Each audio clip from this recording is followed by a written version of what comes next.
Welcome to the Village Voice. I'm your host, Connie Shryock. Joining me today is our Human Resources Director, Sharla Hampton. Welcome, Sharla.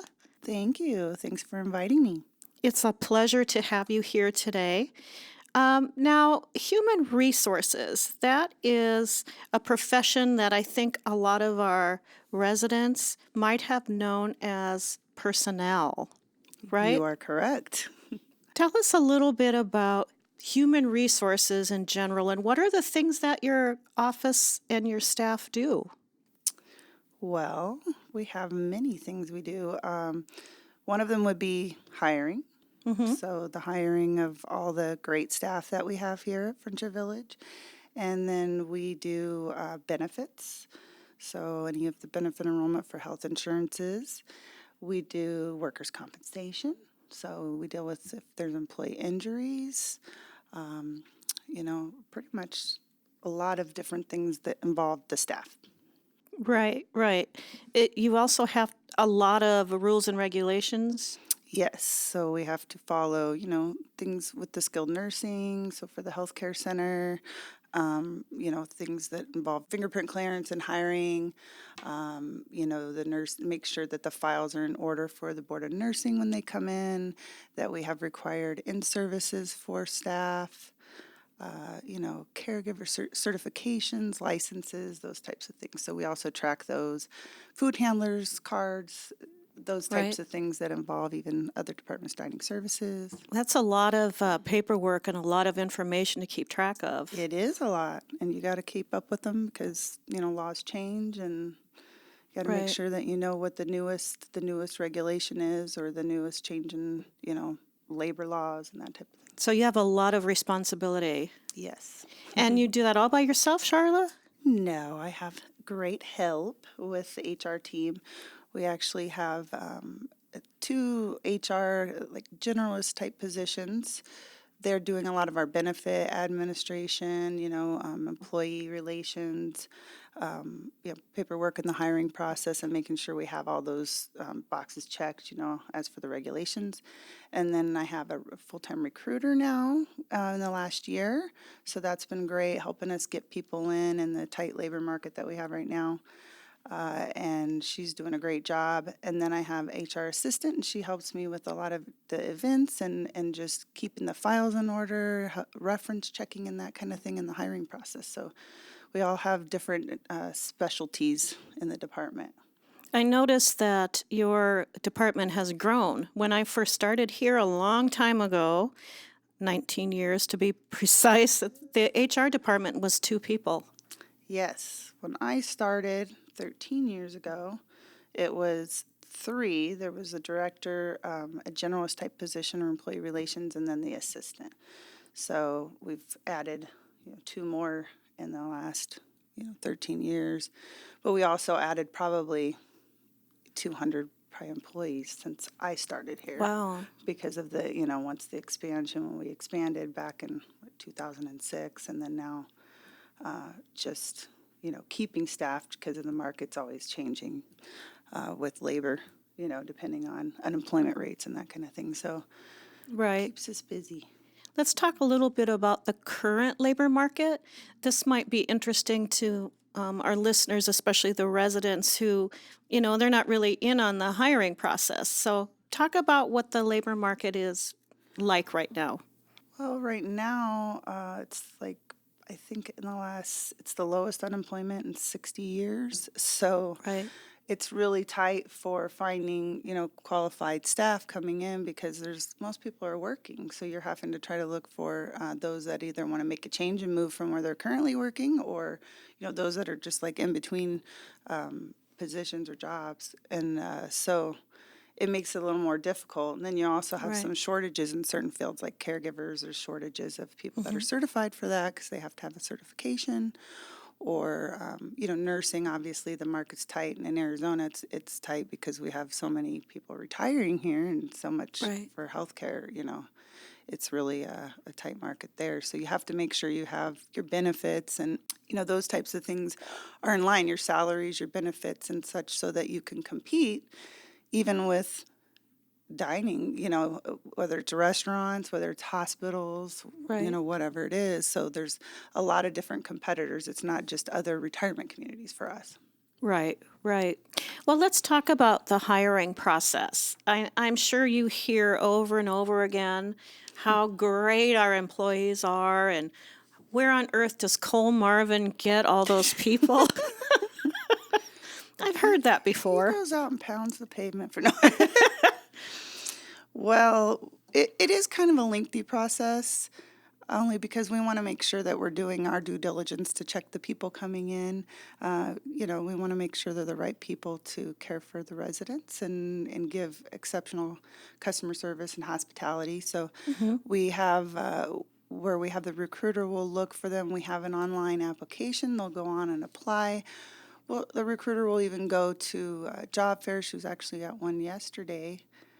So she'll go out and go to different job fairs at maybe the community colleges or like the Pima Medical Institute places that we're looking for staff, and then when they apply, we'll go through those applications, and the recruiter will call the ones that are qualified for that specific position, and do a phone interview with them.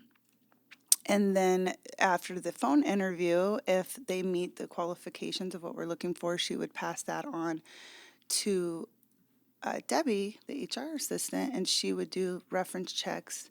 We have requirements for reference checks, so we do have to have 3 positive references. We try to get professional and personal. And if they're caregivers or working in assisted living, we're required to have 4.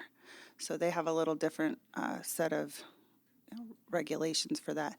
So we do the reference checks, and then if, we get all those positive references back, then we will have the supervisor call them in and have a face-to-face interview.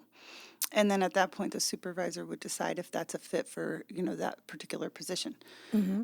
If they like, them for the position, then we would go on to our background check process where we're going to do drug screening, we do tuberculosis tests, which everybody knows we do all annually anyway, and then also the drug screen and a background check, and a tuberculosis test.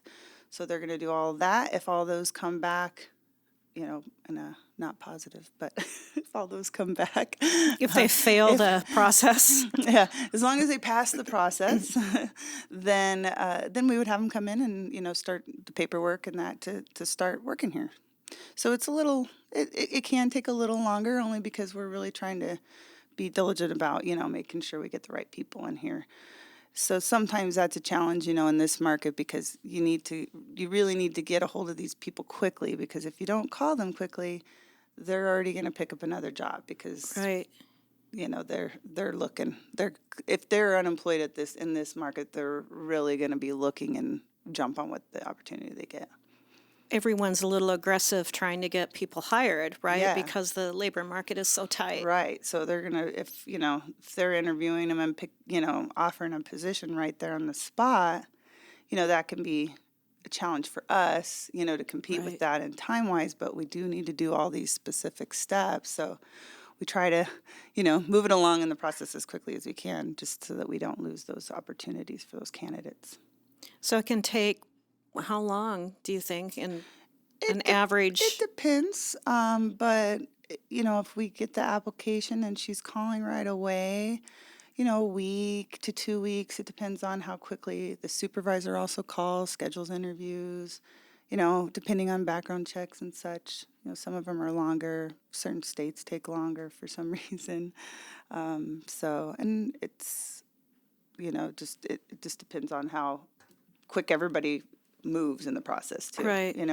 References, getting those back sometimes can be a challenge. Yeah. Calling people, leaving messages, and you know, people aren't real big on the phone anymore. So you actually now it's kind of shifted from the phone calls. She's getting a lot more of those references and things like that through emails and even contacting them, text messaging and things like that because, you know, the different generational things that, Right, and the way right, that it changes. So a lot of times you have to do that as opposed to just calling and leaving a message because people just don't even check their messages anymore. right, right. It's a different world.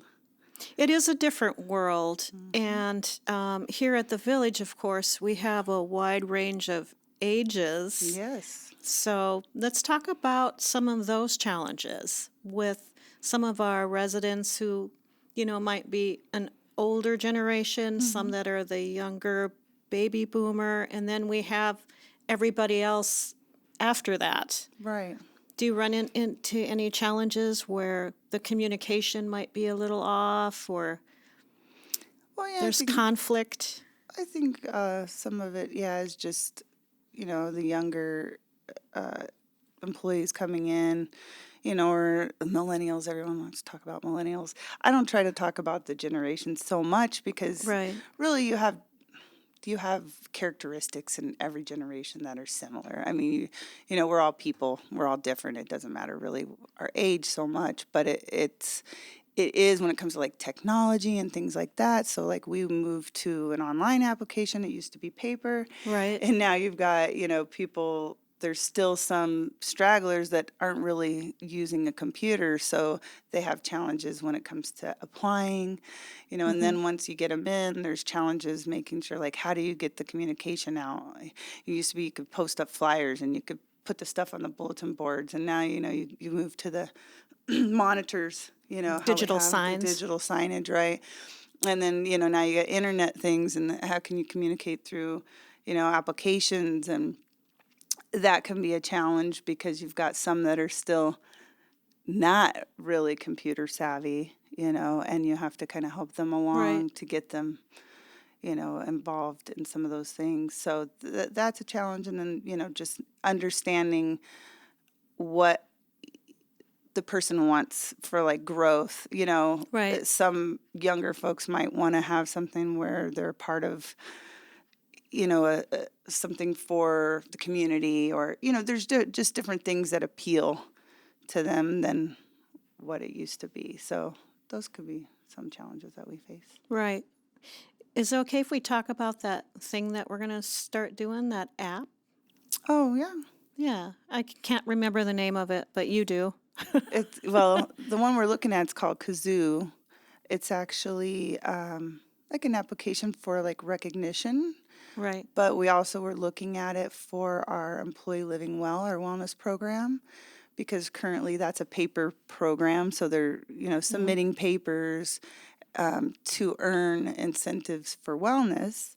It's mirroring kind of the resident, Living Well program, but it's for the employees. So they have incentives to do activities and such that's related to the 8 dimensions of wellness. So this application, they could log on.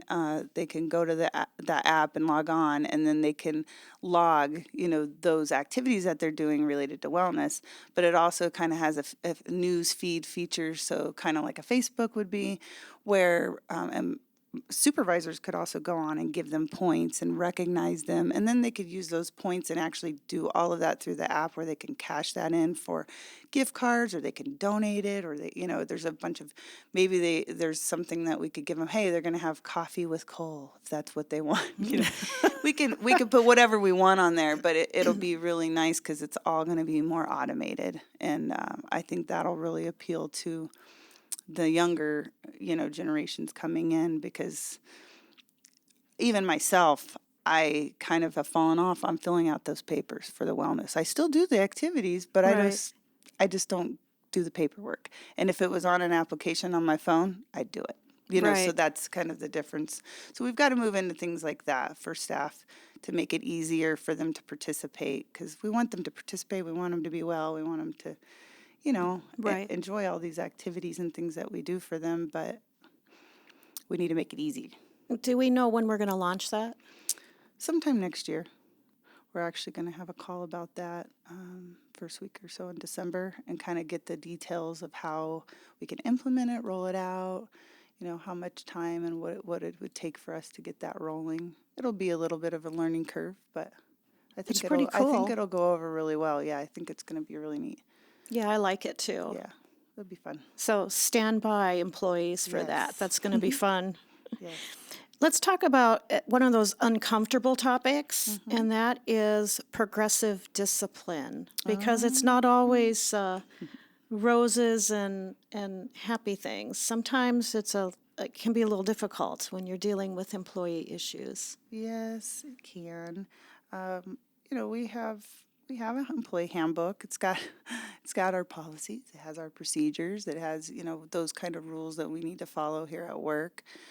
And so when employees don't follow those, they need to be made aware that that's not the correct behavior. So we like to call it the corrective action process as opposed to discipline, really, because we're correcting the behavior. We don't want to look at it as like, you're being disciplined. So it's just correcting behavior. So it's letting them know, hey, this is not appropriate. This is not how we do things here, whatever it might be. And then, documenting that and then going through that process. So there's steps. It's not, somebody does something one time. I think Friendship Village is really known as the bleeding heart when it comes to employees. Even from when I started here, people would say that to me. So we give people a lot of opportunities. We give employees a lot of opportunities to correct that behavior. We want to keep employees here. We want them to be happy, but we also have to keep in mind the safety and of the residents and the Right. other staff, and also the service, and keep the service up to the hospitality is excellent and extraordinary as we can get it. So we do have to sometimes have those kind of conversations that are difficult to say, hey, this is not what we do here, or this is not professional, this is not appropriate. And then we there's a verbal, there'd be a written, there'd be a third written, a final written before someone would even be terminated or lose their job. So it's usually never the first time someone has been spoken to when it comes to somebody losing, being terminated from employment. We really do try to work with them and help them and and get them where they need to be. If it's not the right fit, it's not the right fit. We can work through that. But I think people tend to think like, oh, because they don't really have the whole story. Right. Oh, well, they just did this one little thing and they lost their job, and oh, we're so mean here. But that's not the case. Unless someone is really like, it's something gross misconduct such as like theft or abuse or violent. Those are zero tolerance things. Right. But if it's, performance and different things that we can talk about, then, we'll talk about it and we'll give them opportunities, and hopefully they can just learn from it and turn it around, and they'll stay here and work here, and it'll be great. But yeah, it's a difficult conversation.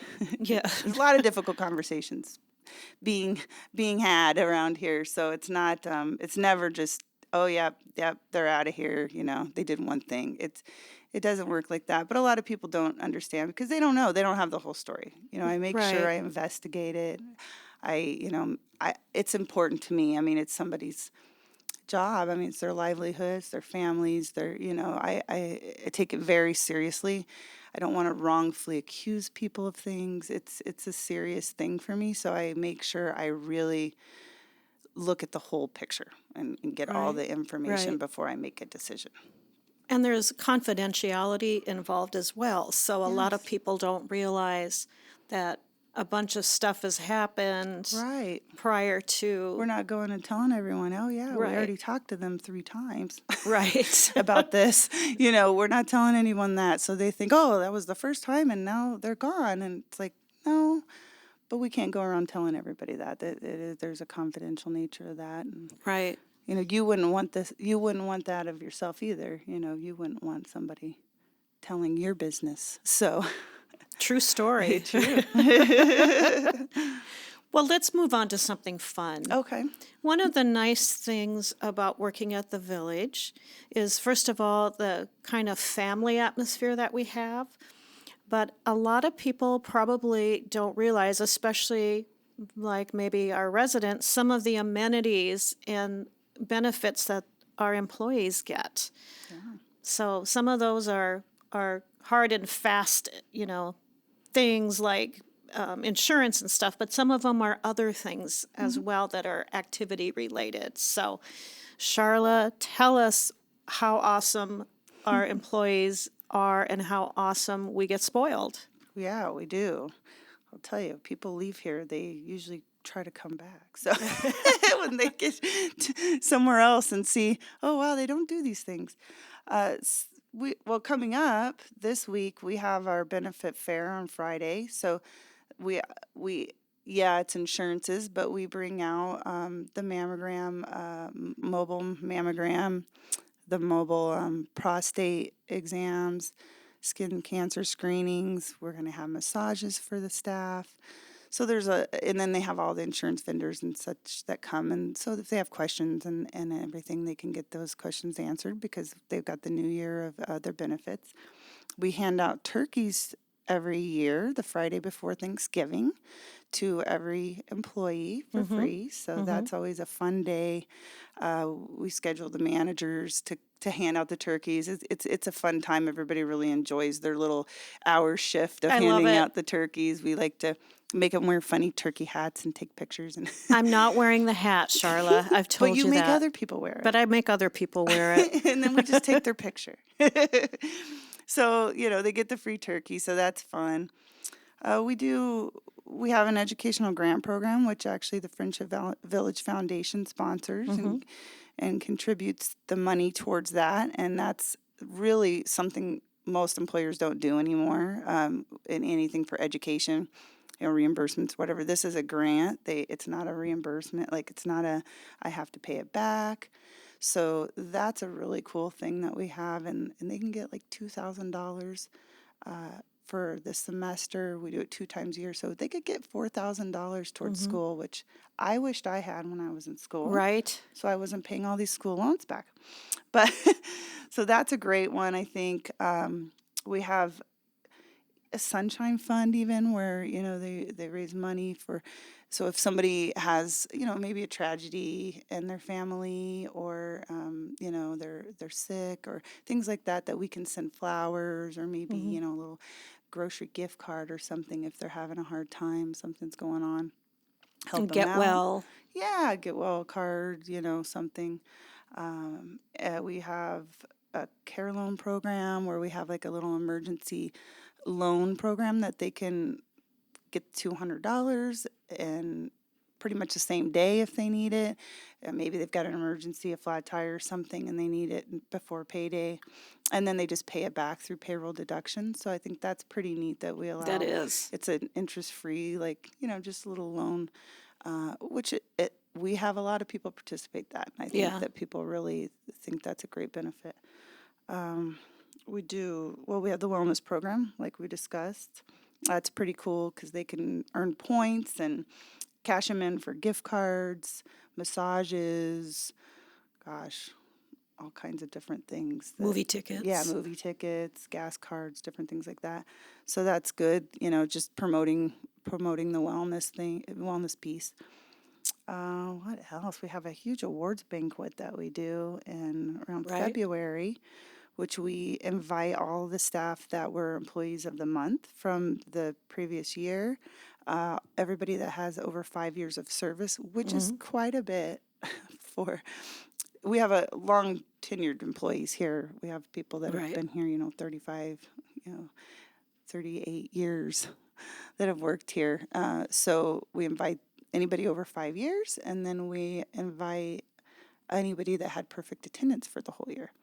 So those are the special invite to the event, and then we announce the Employee of the Year at that event and award that there. So we'll do different themes for that. It's fun. We have food and drinks and, entertainment, and it's just a good time to reward everybody for their hard work for the year. So that one is a really fun one. I think The holiday party. The holiday party, right? That's coming up next month. We do that off campus. We actually have about 450 to 500 guests at the holiday Wow, party. A lot of companies don't do those holiday parties anymore. It that's it, it true. it is it can be very expensive. I mean, with the price of anything anymore but the food and such, and we can't do it here. We don't have the space, so we have to, go somewhere else for it. So we do that, and it's really fun, and we have dancing and, photo booths, and it's a chance for some of the employees that don't really, they're wearing uniforms and things to really dress up. And Right. it's really cool to see because you're like, wow, I didn't even recognize you, like, because they look totally different, outside of their uniform with their Right. hair done and the dressy outfits and just Hmm. just dressed to the nines kind of. So that's always fun, and we dancing and everything, and just seeing people, outside of their roles here And is. prizes, plenty of Oh, we have prizes. tons of raffle prizes. That's always fun. We get uh, we send out letters to vendors that we have, so they're actually donate the prizes, and we just get a ton of things from the vendors. It's really cool. I mean, yeah, just TVs and gift cards and money and just all kinds of cool stuff. And then and then they're entered into the raffle, and they can get the prizes, and we have a lot of people like the prizes. Yes, they do. They're all looking for the big They're prize. looking for the big TVs and the money. iPads. Yes, exactly. So that's a fun one. And there's lots of little nice things too, like soup. Like if you've got Oh no yeah, money at of all, you can course. have a bowl of soup. You can still have a free lunch, even though Yeah. they say there's no such thing as a free lunch. You you can have soup, and then we have like some fountain drinks and tea and coffee and such. So even if you didn't have any money that day, you could still eat, and have a bowl of soup and crackers and then we have two employee dining rooms, and they have salad bars and the food, and it's really reasonably priced, Hmm. so it makes it really convenient. It's way better food than going to McDonald's, and it's going to cost you like the same. So Right. we have an employee fitness center with workout equipment and weights, and there's locker rooms there with showers that they can use, and it's $5 a month to be a part of the fitness center. So you're not going to be able to get that kind of a membership anywhere else outside of work, and it's right there and convenient. So that's another really great benefit that employees get. And a thing that the residents participate in is the employee of the month, right? They can nominate someone and Yeah. let's So talk about that a little bit. well, we have the Employee of the Month program, and basically what we do is we have a committee that gets together once a month. There's representatives from all different departments of Friendship Village, so it's not, it's diverse group to be able to vote. And then what we do is we take those nominations that residents have turned in for the Employee of the Month, maybe coworkers, could be visitors, could be anybody that can really nominate. And we take those and then we read all of those in our committee group. And then we kind of like a secret ballot vote, we're going to vote on which one we think for that month should win. They're actually, when they get a nomination, they're in for 2 months from one Hmm. nomination. So they get two chances basically to win for one of those months. Now, if somebody nominates them again after the two, they could be in potentially be in every month. I mean, if somebody kept nominating them, then we would start again on another 2 months on the new Hmm. nomination. So really, it's a variety of people voting so that, we're getting a good, what's the word? Mixture. Yeah, mixture. So there's not, oh, I'm just going to vote for the person that I know or that's in my department or, and it's good too for staff because I like to say, hey, make sure you nominate someone in your department that's been helpful to you because a lot of times residents are nominating those that they see every day or, the Right. servers that help them in the buffet or, their CNAs in the health center or the drivers that take them to all the great activities you have.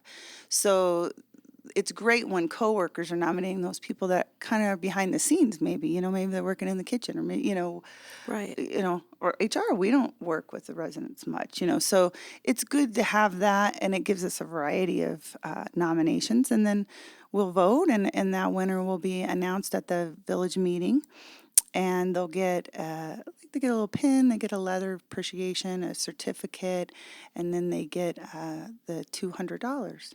So it's pretty cool. And then we have the plaques that we post up with their picture and everything. And then at the end of the year, for the Employee of the Year, we take all those winners and we take all those nominations they had throughout the year. And then we, put those together, and then we vote on, the Employee of the Year. The committee. The committee votes, yeah. So it's not like residents can vote for Employee of the Year. They don't nominate, hey, I want this person to win Employee of the Year. It's, we use all the nominations that those winners receive throughout the year, and then package that together and read all of those and say, okay, which of these great, and it's hard to decide because they're all great. So They wouldn't have been nominated to begin with if they right. weren't doing something right. Right. So it's like, it makes it difficult. Then you got to pick one. Oh, I don't want to pick one. So that's how it works. I think a lot of people don't understand. There's quite a few nominations every month. So it's not like we're just deciding one or two people. There can be 10 people that we have to choose from. So, and then, if they've already won, that I would take into account, certain things like that. I want new people to win, but it doesn't mean that people don't win again. They do. Right. I mean, we have some people that have won 2 or 3 times, over the years. If they've been here a while, Right. But hey, if they're good, they need to be recognized, right? Even being nominated as a recognition. Exactly. Yeah, exactly. Yeah. Now, you do have to, I should say, you do have to qualify to, even if you're nominated, you're not necessarily going to be in the votes if you have corrective action in the last 90 days. So there is a little piece in there that's related to, that corrective action process, because, we're going to pick the people that are, not needing corrections Right. at that time. So that would eliminate you. Even though you were nominated, you may not be voted that month because you had that on your file. So a lot of people don't understand that. We don't. So do you we wouldn't announce pull those that. out, or Yeah, we would have to pull those out before of the vote votes. even started? Yes. So some people don't know that, or don't, of course we're not announcing that because we're not sharing that confidential information. Right. So So it can be a little confusing. it could be confusing if you think, why is my person not, not in there that I nominated, or why are they not winning? They may have been taken out, but we don't share that information. We keep that confidential. Right. So, Well, do you ever find with all your HR experience, Sharla, that it bleeds over into your personal life a little bit? Do you ever start doing correctives on your children, or? well, I know my husband likes to tell me, you're not my boss. I don't work for you. You know what? My husband tells me that too. That's so weird. He's like, I don't work for you. I'm not your employee. I've tried to explain that I'm Darren Shryock's supervisor, but he's just not having it. No, my husband doesn't either. I'm like, you're going to have to sign this paper. No. Well, sometimes my kids kind of laugh because they know that I have, they know that part of my job is that people do get terminated. So they they don't understand it all. They're 12 and 8, but they know that. So Are they afraid they're going to be let go? well, they're funny because on, this is a good one, on our Netflix account, okay? You have profile names. They like to change the profile names, like they're always messing with everybody's profile name. My name at one point was Termominator. I'm like, what? So they joke about it. They don't really understand it. So here's another good one. So we had the Discovery Day Camp. That was another neat, benefit to employees. So they had the Discovery Day Camp, Memory Care had set it up for the week in the summer for kids. Mm-hmm. They were I think ages. I can't remember if it was like 4 to 10 or 5 to 10 or something like Something that like that, ages. Yeah. yeah. So my son was in it, and then my daughter helped because she was over, she was 12 at the time. So she was the helper. And my son told one of the employees, he said, my mom could fire you. I'm like, why are you telling people this? She came to me. She goes, I don't know if I can be your friend because your son said that you could fire me. So, I'm like, don't be saying that to people. People don't really like that. Of course, he doesn't understand. He doesn't understand it. So there are some funny things about that at home. Yeah, about my job. I can imagine like some really terrible scenarios knowing your mom can investigate mischief. Right. Yeah. So being either the child of an HR director yes. or a teacher Yes. or someone who's got It's like like the a police military kid, the parent, policeman. Yeah. a police officer, that's some terrible position. We kind of joked about that too because one of the other girls, the recruiter, Becca, her son is the same age as mine, and they were both in the camp together. And we kind of joked about that because I was like, oh, those two, they were causing problems. I go, oh, it's like how they say the pastor's kids or the preacher's kids or the policeman's kids. They're the PKs are like the troublemaker kids. Right. And I'm like, oh, great, it's the HR kids. We're just laughing like. It's so similar, right? Right. Like, oh, great. The rules, the ones that enforce the rules are the ones that have the kids that are unruly. How's that work? So, yeah, it's true. They rebel. They're rebels, yeah. Well, Sharla, as we're wrapping up today, this is the time in our podcast where we ask what we call the big question. Big question could be any topic. Oh, no. any topic. So here you go. Here's your big question, Sharla. Are you ready? I'm ready. Okay, Sharla. If you could have any superpower, what superpower would you like to have? I think I'd like to have invisibility. Oh, I would too. I think invisibility would be fun. Imagine all the things that you could find out. I love it. I just think, wow, we would have the winning lotto numbers probably. We could, you could do all kinds of things when you're invisible. No one's gonna know you're there. I like it. Yeah, I think that'd be mine. Yeah, flying would be a close second. Right. But I mean, I can get on planes for free if I'm invisible. That's true. So it's the best of both worlds. You can do anything you want when you're invisible.